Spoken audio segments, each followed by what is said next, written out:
mundo, ¿no? ¿Cómo está Estados Unidos? Estábamos mirando el otro día las cifras de la inflación en los Estados Unidos y estábamos mirando también, a raíz de lo que sucedió en la Argentina con las elecciones, lo que está pasando con el dólar blue y también el poder de compra. Es decir, está complicada también la región para nosotros. Vamos a analizar un poco el contexto de la economía a nivel mundial en la región y también las proyecciones que hay para el Uruguay. Estamos recibiendo a Nicolás Sichevsky, economista, gerente del área de análisis económico de CPA Ferrer. Gracias por acompañarnos esta mañana, Nicolás.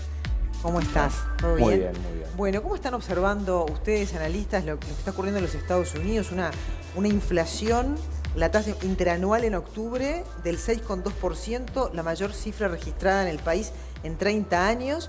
Esto está impactando en los alimentos, en el combustible, en la vivienda. Es raro hablar de los Estados Unidos en esos términos, o por lo menos a uno le llama la atención de un país pobre como el Uruguay. ¿Qué explica este movimiento de la inflación en Estados Unidos y cómo puede impactar en el Uruguay, ¿no? Y en la región? Exacto. Sí, desde principios de año ya se había instalado el debate sobre qué sucedería con la inflación en los Estados Unidos en el correr de 2021. Esto fundamentalmente por el hecho de que para combatir la pandemia en 2020 y a inicios de 2021, cuando asumió el presidente Biden, el gobierno realizó un plan de expansión fiscal muy ambicioso, de más de 10 puntos del PBI. Eso es básicamente más gasto público.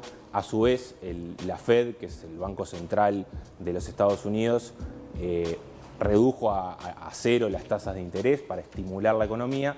Y ya a principios de año existía esa visión en algunos analistas económicos en Estados Unidos sobre si no se les había ido de la mano, si no habían expandido demasiado la economía, estimulado demasiado la demanda y si eso no iba a impactar luego en los precios. Inicialmente, en los primeros meses de este año, durante el primer semestre, la inflación comenzó a acelerarse, pero era vista principalmente como un fenómeno transitorio. Bueno, ¿por qué? Porque se comparaba contra los peores meses de la pandemia en 2020, porque recién aparecían productos puntuales, teníamos todo el tema, si recuerdan, de los fletes marítimos, había un tema con los autos usados. Entonces la percepción inicial era de que era un fenómeno más transitorio que permanente y definitivo. ¿Y por qué es importante separar esos dos conceptos? Bueno, porque en la medida en que sea un fenómeno transitorio, la reacción del gobierno y de la Fed no se debería ver tan afectada, porque las expectativas se mantenían en que, bueno, en el largo plazo, en el mediano plazo, la inflación iba a volver a los niveles de 2%, que son un poco los niveles históricos de Estados Unidos. En los últimos meses, sobre todo en septiembre, octubre, sí sucedió lo que mencionaba, que no solo se aceleró por encima de lo que los analistas esperaban la inflación, sino que se está volviendo un fenómeno un poco más generalizado a nivel de los bienes de la economía y las expectativas se han empezado a desanclar. Es decir, el mercado percibe que en los próximos años la inflación va a estar un poco más por encima del 2% y ese es el gran debate que ocurre hoy en día en Estados Unidos. ¿Y eso cómo impacta en la economía uruguaya? Bueno, fundamentalmente la política monetaria de Estados Unidos y la tasa de interés que fija la Fed actúa en todos los países emergentes a través de la tasa de interés a la que efectivamente se endeudan los países emergentes. Es decir, Uruguay, cuando sale a captar capitales para financiar su déficit, lo que paga es la tasa de interés de los Estados Unidos más una prima de riesgo, que es lo que comúnmente se llama el riesgo país.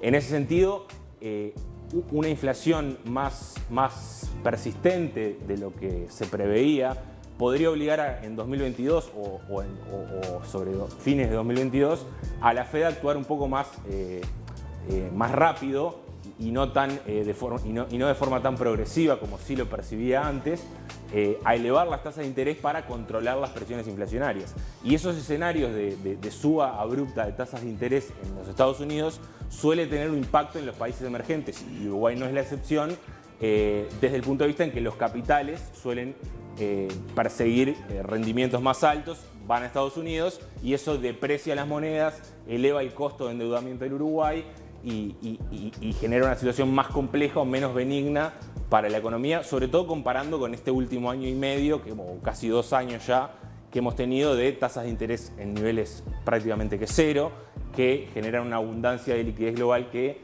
permite un poco matizar las situaciones fiscales de los países de Latinoamérica. Y esto en el bolsillo nuestro, ¿cómo se ve, no? Cuando a la cotidiana, cuando vamos al supermercado, cuando queremos hacer alguna compra online, etcétera, ¿cómo nos afecta directamente? Bueno, un cambio en las tasas de interés en los Estados Unidos, principalmente al Uruguay o a los países emergentes, lo afecta de forma tal de que las monedas de nuestros países se deprecian, es decir, el dólar sube y eso hace que los bienes importados, en Uruguay también por la dolarización a veces se traslada a una mayor cantidad de bienes, eso impacta al alza en los precios. Pero obviamente eso también depende de lo que haga Uruguay con su política monetaria, claro. Y eso es otro capítulo que se ha estado debatiendo en los últimos días con las decisiones del Banco Central. Y la inflación de Argentina, el dólar blue, bueno, todo lo que está pasando, ¿no? Realmente veníamos cifras, los precios acumularon en los primeros 10 meses del año un alza del 41,8%, supera la inflación total del año pasado, que alcanzó un 36,1%, ¿no? Y parece no ser un viaje de ida esto, la inflación en la Argentina. ¿Qué tanto debe preocuparnos a nosotros como vecinos? Bueno, Argentina ya hace 10 años que arrastra una inflación promedio del 30%, que es un número para nuestros estándares totalmente elevado. Ya desde que se le complicó la situación económica en 2018 por la crisis cambiaria con el gobierno de Macri, las perspectivas comenzaron a empeorar, luego vino la pandemia y con el gobierno de Alberto Fernández no mejoraron y creo que lo más relevante o a lo que debemos estar atentos de nuestros vecinos, en particular Argentina, es el impacto que va a tener y seguramente lo tendrá en los próximos meses en el turismo y en el comercio de frontera, ¿no? Las diferencias de precios con Argentina están hoy en día estamos en el nivel más caro de los últimos 40 años, es decir, en el 2001 estábamos menos caros que ahora, antes de la crisis del 82 también estábamos menos caros y eso hace que genera, por lo menos de cara a la temporada turística, genera una incertidumbre elevada, no solo para esta, sino de acá a los próximos 2 años, porque no hay en el mapa un escenario en donde la política económica en Argentina vaya a cambiar en el corto plazo. ¿CPA Ferrer tiene alguna proyección respecto a eso? ¿Cómo puede ser la temporada turística, tomando estos datos de la inflación y la diferencia de precios? El escenario base que estamos manejando es de una temporada que va a ser en términos históricos mala, pero obviamente va a ser mucho mejor que la temporada anterior, claro, que prácticamente no existió el turismo. Quizás haya cierta heterogeneidad en el desempeño del turismo a la interna del Uruguay, en donde las regiones más sensibles a los turistas de poder adquisitivo más alto no se vean tan perjudicadas, pero sí obviamente, como hablábamos recién, con un nivel de precios como está ahora, el turista de clase media argentino, que no solo se ve perjudicado por la diferencia de precios, sino porque el salario real en Argentina cayó más de un 20% desde la temporada récord en 2017, eso hace que, bueno, por lo menos pone un marco de incertidumbre para los destinos más orientados al turista de clase media. No fue suficiente un congelamiento de precios que hizo la República Argentina, incluso antes de las elecciones, ¿no? Finalmente, ¿por qué no resultó? Bueno, porque ese tipo de prácticas... Se suponía que eso iba a contener un poquito la inflación, ¿no? Es relativo, porque ese tipo de prácticas, por lo menos la que sucedió en esta última instancia, cuando uno anuncia, bueno, se van a congelar los precios a partir de la semana que viene hasta principios de enero, en realidad las empresas se anticipan a esa decisión y aumentan los precios antes para evitar quedar descalzados, sobre todo en un contexto de alta inflación, porque no es lo mismo congelar los precios como hubo algún plan. No te preocupes que hemos tirado unas cuantas acá en el programa. No, ¿y tapar el sol con un dedo también? Exactamente, porque una cosa es hacerlo cuando la inflación es de 1% mensual, 0,5%, para bienes en particular. Otra cosa es un congelamiento generalizado con una inflación de 3% mensual que rápidamente te genera un descalce en los precios de la economía. Y además el tema de los precios cuidados, que creo que es lo que hace referencia a Claudia, que es lo que practica la República Argentina, hace que el proveedor de esos productos tenga una cartera variada, ¿no? Entonces, si venden el Drypen y los lentes, esto sí es una precio cuidado, pero todo lo demás te subo los precios para compensarlo. Exactamente. ¿Y qué políticas están haciendo falta en Argentina para revertir esta situación? Tú hablabas de 30 años de evolución, ¿no? de esta inflación, parece algo que no se puede parar. ¿Qué políticas están haciendo falta, para por lo menos empezar mínimamente a revertir la situación? Bueno, En lo que más existe consenso es en que en Argentina hoy en día lo que falta es un plan económico con relativo consenso en la comunidad política que diga, bueno, hagamos esto y vayamos hacia aquí. Y eso es lo que viene faltando en los últimos años. Y es parte de la incertidumbre que hoy en día reina en la Argentina, es la falta de ese plan económico que impide que la inversión levante, impide llegar a un acuerdo con el FMI para postergar un poco los pagos de la deuda que van a tener en 2022.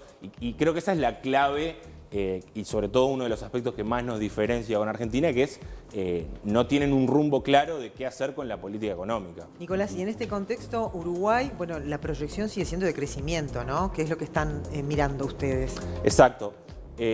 Creo que en los últimos meses, y sobre todo a partir de los datos que se divulgaron para el segundo trimestre, que marcaron que en el peor momento de la pandemia la economía se recuperó igual, en los últimos meses ha habido una mejora sustancial en las principales variables económicas. Eso pauta que el crecimiento en este segundo semestre va a ser bueno. Va a arrastrar un poco de crecimiento también para el año que viene, no solo por la recuperación del turismo, sino también porque todavía tenemos cierto efecto de la planta de UPM. Y eso creo que nos ha devuelto el dinamismo económico que habíamos perdido sobre todo entre 2015 y 2019, también obviamente por un tema de que los precios de los commodities continúan en niveles muy elevados, y eso creo que nos pone el desafío de en 2022 encarar la agenda de temas pendientes que teníamos en 2019. Y estoy hablando de mejorar la eficiencia de la economía, incrementar la apertura comercial, o sea, toda esa agenda de reformas, por ejemplo también la de la seguridad social, que estuvieron un poco pausadas, si se quiere, por la TLC pandemia. con China también, ¿no? Que eso también Exacto. abre una ventana de posibilidades interesantes. Exactamente. Creo que toda la agenda de reformas que teníamos pendiente en 2019, que fueron en cierta medida relativizadas por la pandemia, creo que es necesario que Uruguay las ponga arriba de la mesa en 2022, sobre todo para lograr avances antes de que empiece nuevamente el ciclo electoral, ¿no? Nicolás, gracias por venir, pero la del estribo es el dólar, ¿no? Preguntale, ¿Con qué valor ¿cuánto llegamos a va a fin de año, no? Porque sí, la gente siempre quiere... ¿Cuánto todos va a queremos estar? saber. Como les comentaba, sobre todo a fin de año, pero para 2022 van a estar operando dos fuerzas en el mercado cambiario. Por un lado, lo que suceda con las tasas de interés en Estados Unidos, o sea, una inflación más persistente en Estados Unidos puede hacer que el tipo de cambio se deprecie, es decir, que el dólar suba acá, pero también no nos olvidemos que el Banco Central en Uruguay está en pleno proceso de hacer o intentar hacer converger la inflación a niveles de 4 o 5%, y eso generalmente requiere que el Banco Central suba las tasas de interés en Uruguay y atraiga más capitales a los pesos uruguayos, y eso hace que el dólar caiga en Uruguay. Por eso esas son las dos variables clave para tener arriba de la mesa en 2022 en términos de dólar. Bueno, 40 y ¿cuántos? 3, estamos ahora, 3, 4. En realidad la proyección que estamos manejando es de una evolución del dólar un poco por debajo de la inflación, es decir, sin saltos bruscos, pero tampoco sin un atraso cambiario como se dice generalmente. Gracias, Nicolás, por haber venido. Ha sido muy gentil No, y un muchas placer recibirte por primera vez acá en el programa. Muchas gracias. Gracias.